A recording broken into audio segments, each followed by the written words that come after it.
Hello everyone, you're still with us here on Good Afternoon Adelaide. I've got my good friends Dr. Kevin Goodall and Norman Vine here with me in the studio. Hello Kevin, hello Kellen. Kevin, hello Norman. Get my name right, won't you? No, I got his name wrong. We're talking on the theme of Australian things today, and I believe we wanted to talk about currency. In particular, the 1s and the 2-cent pieces, which are controversially being taken out of circulation soon.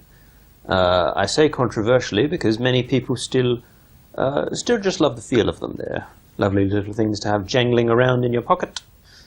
I remember as a boy, sagging pockets full of coins. Real pleasure to walk down the street and just fill them. Don't go jumping in the creek with your pockets full of 2-cent coins. It won't come back up again. Rest in peace, Norman Sr. Dr. Kevin, how do you feel about our beloved 1 and 2-cent pieces? I have to say I can't stand the things, and I cannot wait until they're phased out. But this is for a very personal reason, which is that the taste of copper reminds me of when I had my stroke, and that was a very unpleasant experience for me. I didn't realize you had a stroke, Dr. Kevin. When was that? Of course, I don't have to eat them, so... it was about 3 years ago, brought on by stress. My word.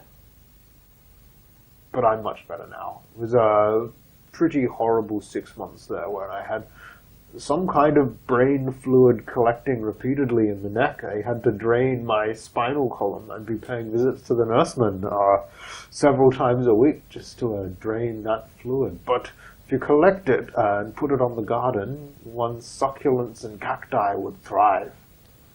Perhaps you caught one of those Amazonian brain bugs on one of your trips to the jungle. Possibly. Perhaps that's what's possessing you to eat the coin. Don't eat the coins! We can't stop him, Norman! Kevin!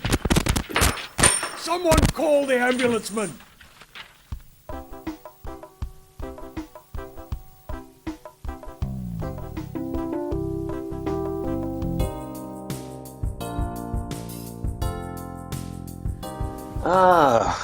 Norman. Yes, I first met Norman when I was 15 years old. I worked at the local grocer, which was owned by Norman at the time, of course, and I squashed a few tomatoes underfoot, and he fired me. He came in personally to do it. He said he just loved the thrill.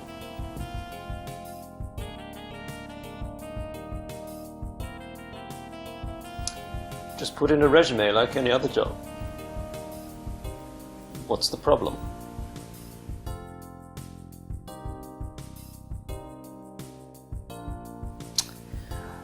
That I host it and Norman co-hosts.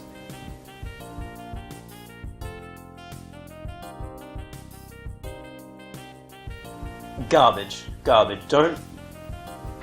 The quality of newspapers in this town, if I can digress here for a moment, is just tripe. Wouldn't read a word of it. Frankly, we shouldn't even teach our kids to read anymore. That's how garbage it is.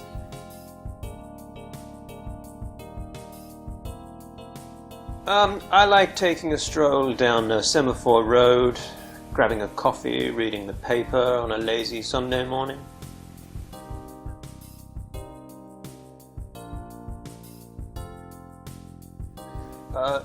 Norman's irritable bowel syndrome causes quite a lot of humour on the set.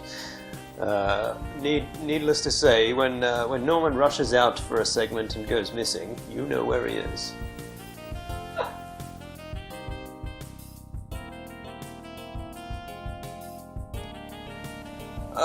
More O-Barns, thriving car industry, and just top-notch healthcare, best in the nation. Don't go to those eastern states.